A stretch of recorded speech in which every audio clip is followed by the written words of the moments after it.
Alright, Davao City update. Coastal Road, Junction 2, Rojas segment, kung saan nagkaroon na ng traffic, no? So update, ano bang update dito? Siyempre, papakita ko sa inyo yung hitsura ulit ng lugar, kung ano nang ganap, no? Anong development dito. So far, parang wala akong nakikitang development. Kung meron mang nade-develop dito, yung heavy traffic. Yan, no? So ang dami masasakyan dyan hanggang sa pinakadulo. Yun, no? Abot sa pinakaduduluhan. Kabila, puntahan natin, ha? So yun yung nade-develop ng ano, yun yung latest development dito sa Davao City Coastal Road, Junction 2, Rojas segment. Oo, so ito yung development. Nakapag-develop ng matinding traffic. Ang taas, no? So bakit nagkaroon ng traffic dito? Kasi nga itong mga sasakyan na to dito sa pinaka inner lane ay sila yung bound for Coastal Road Junction 2, no? Diyan sila papasok sa entrance. Ayan, no? Si Sir si Titi mo. Sige, diretso. Yung mga taga dito sa Quezon Boulevard, papuntang Magsaysay Park, diretso sila doon. So ibig sabihin, nagkakaroon ng bottleneck, no? Hindi man ganun ka bottleneck, pero bottleneck pa rin tawag dyan. Like, hindi pwedeng, ang dami nila, oh. Ito yung pinakasimula, pinaka-starting. Although nakapag-go na sila, okay, larga bula. Okay. So ngayon, ikutan yung camera dito para makita nyo yung haba ng traffic. So hindi lang basta kay abot sa pinakadulo, maging dito rin, no, intersection. Ayan, iikot yan sila dito. Ayan. So may mga bottleneck dito, marami, no, na nagaganap. Hindi lang doon sa may Rojas corner Quezon Boulevard, no. So maging dito rin sa may Aurora yata to dito. Aurora Street corner Rojas.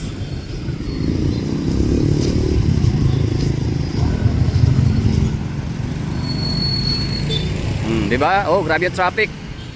So paano na lang mamaya na mag-o-open na yung ano, isasara na ito itong kabilang lane. So since mag-close na yung itong lane na to dito, so lahat ng mga sasakyan na supposed to be dadaan dito na lang sila dadaan lahat. So magpang-abot sila to sa kalye na to. Gagamit nila yung lane sa kabila. Oh, dami niya, no? Daming traffic. Oh, yun yung mga development dito sa Davao City Coastal Road, Junction 2, Rojas segment. Nag-develop siya ng matinding traffic. So, maganda ba siya? Siyempre, hindi siya maganda na nagkaroon ng ano, ng traffic congestion sa lugar. Gawa noong tawag dito, bunga or dulot noong ating newly open na Junction 2. Nagkakaroon ng bottleneck. So, sana ano kayang pwedeng gawin nila dyan, no? Para hindi na magkakaroon ng gano'ng kahabang traffic. Ano pwedeng gawin? Ha? Flying over? Paano kaya, no? Sige, bala na mga taga City Team, mga taga City Engineering Office, LTO, LTFRB, o kung sino man yung mga agency, kagawaran, departamento na may kinalaman sa pagpapatupad ng mga batas trapiko, o para maiwasan nga yung ano, problema natin, heavy traffic dito sa Davao.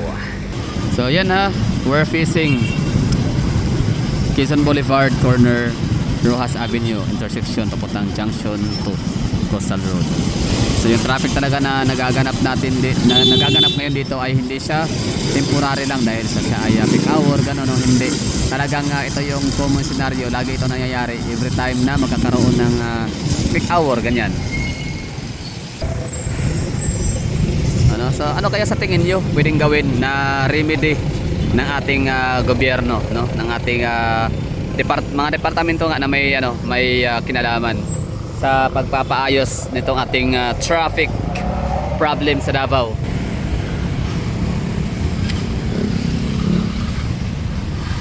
Padami ang ano, ha, mga private vehicle sa Davao City, gawa nung napakasigla talaga ng negosyo sa Davao City. Yung economic boom namin dito yung nagaganap, nangyayari talaga siya, no? Booming ang ano namin, economy. So meron tayong napag-alaman na highly urbanized city sa Pilipinas na siya yung pinaka provincial regional, no? Regional center or regional capital. Pero ano sila, ang dami mga nagko-close na mga negosyante.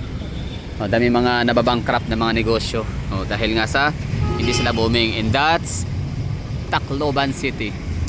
Pero sa Davao City, no, so sa kabila noong ano nga yung mga krisis sa ibang mga rehiyon, so dito sa Davao City ang galing kasi thriving ang economy.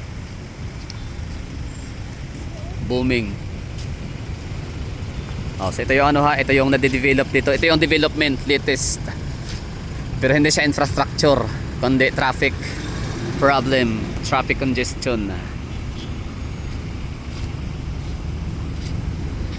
Kumbaga parang ang traffic na doon sa may bandang ano, Ecoland Drive, sa may Quezon Boulevard, sa may pagkalagpas ng Bolton Bridge, sa may Quezon Boulevard, doon sa may Philcres Centrale, sa may Almendras, Trading, Mabini, naiibsan yung traffic or talagang ano, talagang naiis, no? Talagang hindi na siya ganoon ka traffic congested like last year nung hindi pa nabuksan itong Junction 2. Nawala yung traffic talaga doon, in fairness. Pero yun na nga, dito lumipat.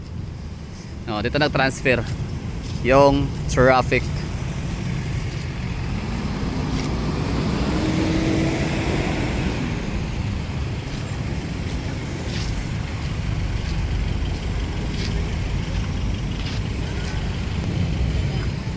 Andyan oh, hindi siya temporary lang ha, na nagkataon lang dahil may banggaan, hindi. Talagang itong senaryo na to dito na nakita ho natin, talagang ito estimated ko na talaga to na hanggang matapos ang peak hour mamayang alas 7, alas 8 ng gabi. Talagang bottleneck. Di ba? Napaka-slow ng moving ng mga sasakyan dito, yung paggalaw. So ibig sabihin, makukonsider natin siya as moderate to heavy traffic.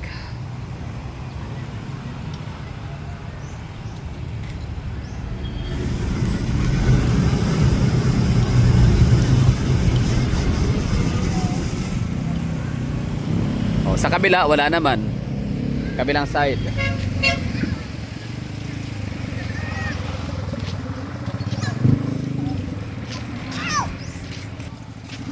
So talagang dito lang, damay pa ngayon yun mga biyaheng Toril, damay pa sila. Kasi dati malawag lang yan nung wala pang Coastal Road Junction 2, kasi one way lang sa talaga dito, like one way, 3 lane, so maluwag, no? Pwede silang iikis-ikis ganyan. Ngayon hindi na. Oh.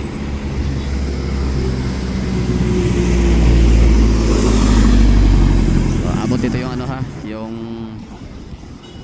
kumpulan ng mga sasakyan waiting para makapasok dun sa tawag nito, Rojas segment Junction 2. Tapos itong kalye ng ano, itong crossing sa may Aurora. Di ba? May galing dito na sasakyan. So dyan yung tinatawag nating bottleneck, pangalawang bottleneck.